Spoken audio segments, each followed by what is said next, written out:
Hello and welcome to the start of the reading, Regret of a Ruler and a Tyrant. Written by yours truly, under the author's name, The Previous GG. I hope you all enjoy and have a good night.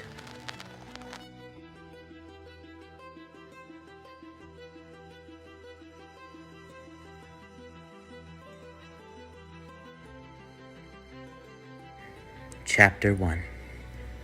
The Reality of a Wooden Boy.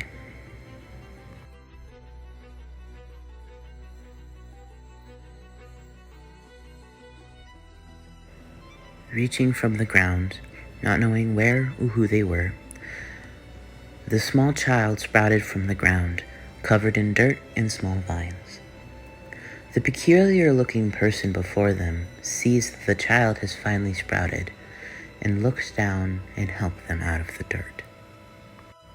"Ah, my child, you don't look right," the man said, lifting the child to see their hair. It was not blonde as it should have been. He stared at the child, then set them down, and handed the small child clothes. "Here, child, cover up. You must be freezing after I found you," he stated, more concerned on why the creation he had made came out so wrong. Why did he have fiery red hair? And furthermore, not male at all. As he continued to question his handiwork, as he scrambled around to find things to take back to his home, his castle, he turned around to the small kid. "What? Where? Who am I?" he asked the man, and the man responded. "You are Jamie," he stated, and knelt before James, and looked forward. "And my name is Bellows, young child." He removed his hand from Jamie's shoulder, then took his hand in his. Not knowing the horrors that awaited his newfound life, he took his hand and followed him to the castle. The snow crunched under their feet as they walked. Bellows didn't like taking the Coven Scouts with him to check up on his Grimwalker room, so often he went alone to see if any had sprouted. Continuing to walk, they reached the castle grounds, and a young woman with dazzling green eyes and red frizzy hair like his own stood there waiting for Bellows' return. "Emperor Bellows, my lord." Bowing down, the woman tilted her head in Jamie's direction. Who is that? I mean not to pry." "Lilith, haven't I asked you to manage that rat's nest on your head?" Bellows remarked with a scowl. It reminded him too much of his brother and that witch. But he won't push Lilith to fix it. It was her own hair after all. Sir, I was going to, but you told me to look after the other scouts," she said quickly, and worried that her lord would surely have an outburst. But he walked closer, looked her up and down, then right past, not saying a single word. As he passed, he put on the mask, as his disfigured face and ears needed to be hidden so not one of his supporters would worry about him, and so he could talk to the boy he pulled from the ground. Walking down to the throne room, he had led the small child behind him, James looking around in bewilderment. Never seeing anything before, this place held beauty and soon trauma in his small head. "Now, Jamie, please sit," Bellows said in a comforting voice. "You must be confused on why you're here, and well, not remembering anything. Am I right, my child?" Jamie nods, gripping the front of his shirt, panicking. For some reason he felt scared, not knowing who or what he was, and why he had no memories besides sprouting from the ground. Now you may not remember anything at all, the man said, placing a hand on his shoulder and taking off his mask. You see this mark? This is from wild magic. What's, wild magic? Oh, I should explain that first. He then lets go of his shoulder and kneels in front of him. So, you don't remember a thing in your life. Because of wild magic. You see your hair? It plays a part along with your life. He then flicked the dangling hair strand in front of Jamie's face. Jamie stood silently. Bellows stands up tall and says, I am your uncle, and I raised you. The room I found you in is where I had been keeping you healing. He said slowly as James looked at the ground and began kicking up dust. Am I able to fix my hair to the way it used to be? He said to the man claiming to be his uncle, not knowing what to say or do. He had only been alive truly for about 3 hours and 37 minutes and 23 seconds.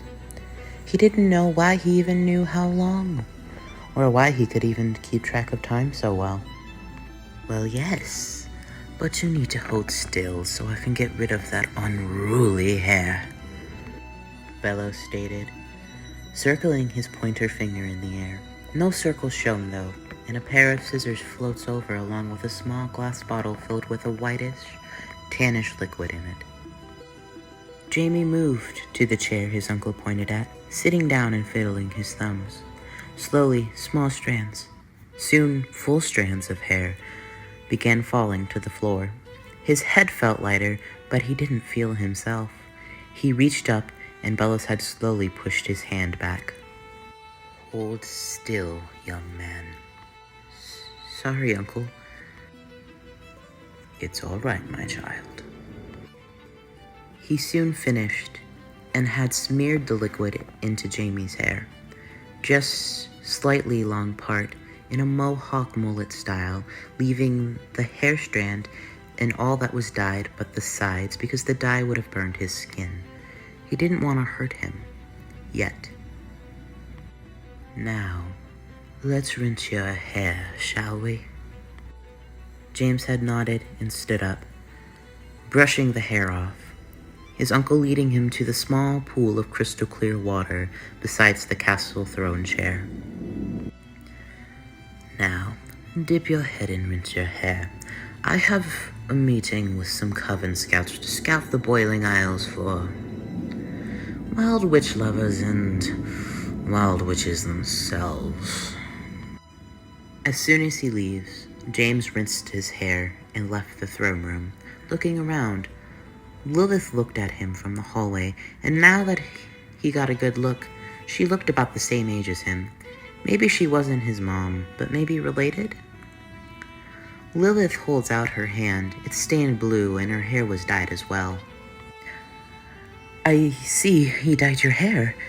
It looks nice. Say, what is your name? She said, as he shook her hand, confused. And might I ask who you are? Not to pry.